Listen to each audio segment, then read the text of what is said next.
Halo, selamat pagi ya. Kita akan lanjutkan pembahasan tentang fluida dinamis yang sudah sempat kita bahas sedikit tentang konsep-konsepnya di pertemuan sebelumnya. Oke, jadi kita lanjut di sini tentang bagaimana sih persamaannya dia, perhitungannya seperti apa. Oke, di sini di fluida dinamis, jadi fluida yang mengalir itu memiliki sifat, tapi yang digunakan di saat ini adalah di persamaan Bernoulli namanya, kita menggunakan sifat aliran fluida yang ideal. Fluida ideal yang mengalir itu seperti apa ideal? Walaupun sebenarnya nggak ada yang ideal. Jadi fluida tidak dapat dimanfaatkan, jadi incompressible, jadi tidak bisa dimanfaatkan, kita paksa dia nggak bisa.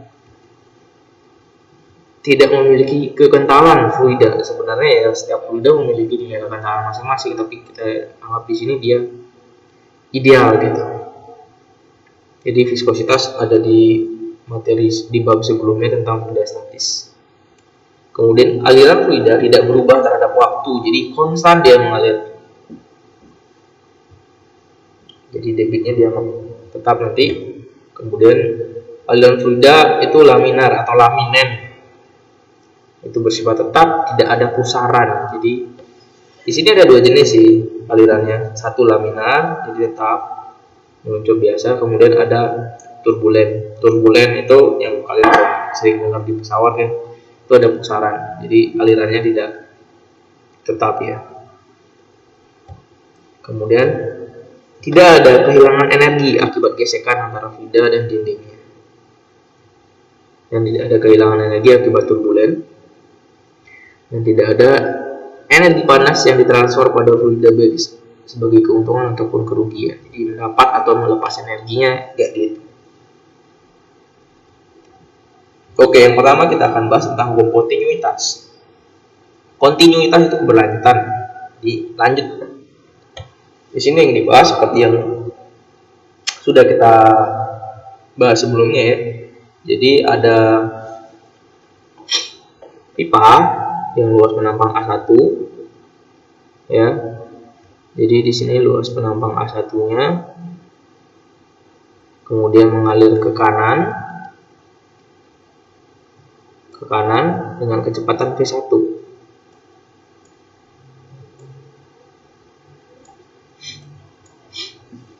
Ya. Jadi di sini A1 mengalir ke kanan kecepatan V1.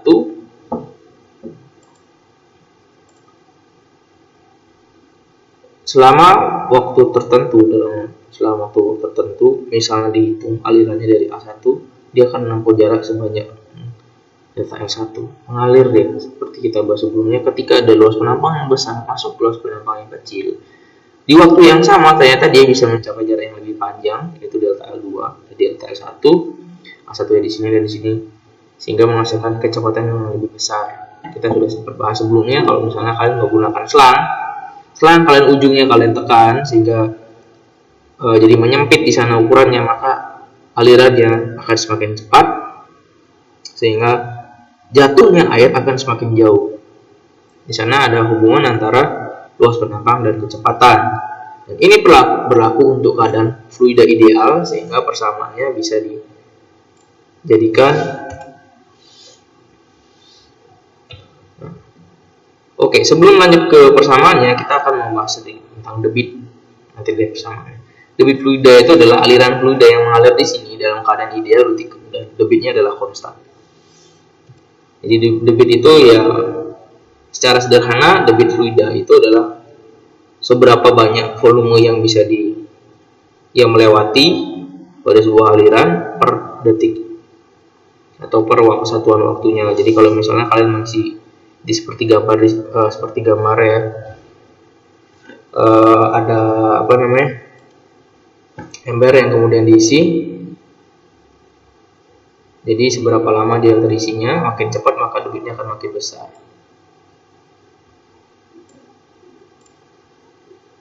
Oke. Kemudian debit itu bisa dirumuskan menjadi volume per waktu. Jadi aliran volumenya berapa mengalir per satuan waktu. Nah, setelah kemudian kita diturunkan lagi rumusnya, persamaannya menjadi luas penampang dikalikan dengan kecepatan. Maka dari itu, untuk keadaan ini ya, di keadaan gambar seperti di sini ya, di sini diasumsikan debitnya sama, sehingga Q1 sama dengan Q2 di antara dua pipa, dan mendapatkan bahwa 1V1 sama dengan A2V2. Maka hubungan antara luas penampang dan kecepatan itu seperti ini. Jadi makin besar luas penampangnya, maka kecepatannya makin kecil, dan sebaliknya. Dan jika pipanya, karena rata-rata pipa pasti bentuknya silinder ya, berarti luas penampangnya melingkar, maka A ini bisa dijabarkan menjadi luas lingkaran PR kuadrat. Nah, dari sini kita bisa substitusikan ke persamaan A-nya, sehingga didapat P-nya nanti dicoret ya, R1 kuadrat kali V1 sama dengan R2 kuadrat kali V2. Jadi ini persamaannya. Jadi kalau kita pakai R ya, berarti nanti harus dikuadrat ya. Ini adalah hubungan persamaan kontinuitas, di mana luas penampang mempengaruhi laju aliran fluida. Itu. Jadi ada debit, namanya debit fluida. Jadi di sini juga kalian bisa lihat satuannya meter kubik per detik. Oke. Nah, ini contohnya. Sebuah pipa mempunyai dua penampang yang berbeda ya. Luas penampang pada posisi 1 dan 2 masing-masing adalah 600 dan 400 cm. Ini besar sama kecil. Laju aliran pada posisi 1 adalah, jadi yang satu tuh 20 meter per detik misalnya. Kemudian bisa kita cari berapa debitnya, laju aliran yang kedua, volume air yang melewati posisi 2, berarti nanti berapa volumenya di posisi 2 kalau udah lewat 5 menit. Nah, jadi sama lah, sama seperti tadi ya, nanti gambarnya ya sama seperti tadi, tinggal kita menggunakan rumus-rumus yang udah ada. Tinggal kita menggunakan apa namanya? Rumus debit dari kontinuitas itu. Oke, yang pertama kita nyari debit aliran. Karena debitnya sama, kita bisa menggunakan yang dimana diketahui, apakah di 1 atau di 2. Jadi di 1 ada luasnya dan ada kecepatannya, langsung kita pakai A1 kali V1. A1 V1 ya di sini ya, di sini karena centimeter persegi kita harus jadikan meter, maka di sini jadinya 0,06 meter persegi. Nah, 2 kali berarti dibagi 10.000. Jadinya hanya 0,06 dikali dengan 20 meter per second. Hasilnya adalah 1,2 meter pangkat 3 per second. Ini debitnya. Jadi A kali V atau volume per waktu. Kemudian kita mau cari laju aliran pada pipa yang kedua yang lebih kecil. Otomatis pasti lebih besar kecepatannya karena luas penampang yang lebih kecil ya. Di 400 cm. Di bagian kedua kita bisa menggunakan A1V1 A2V2. Kemudian kita masukkan angkanya. Kita nggak usah ubah di sini sentimeternya sama sentimeternya, bisa langsung karena ini hanya sebuah persamaan yang nanti bisa dicoret. Ini bisa dicoret dan ini bisa dicoret, dan satuannya juga menjadi tidak bermasalah, yang penting dia harus sama. Jadi sama-sama senti atau sama-sama meter di kasus ini. Tapi kalau nanti menghitung nilainya bukan perbandingan seperti ini ke debit, ya harus diganti gitu. Kalau di sini nggak usah. Jadi tinggal dicoret, 0-nya 2, 0 kali 2, 12 dibagi 4, maka kita dapat V2 nya adalah 3 meter per second. Jadi kalau tadi 30 ya, saya lupa nol ini 30 meter per second. Udah gini aja, 30 meter per second itu sama dengan V2. Sekarang volume yang melewati posisi 2 dalam selang waktu 5 menit. Jadi volume berarti kita menggunakan rumus debit lagi, yang ada volumenya Q sama dengan V per T.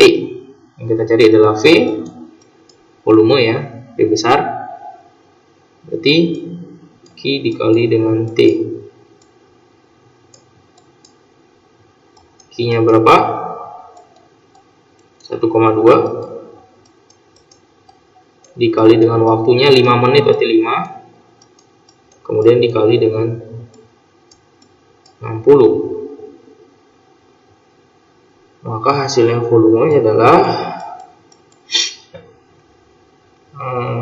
36 ya, 360 meter pangkat 3.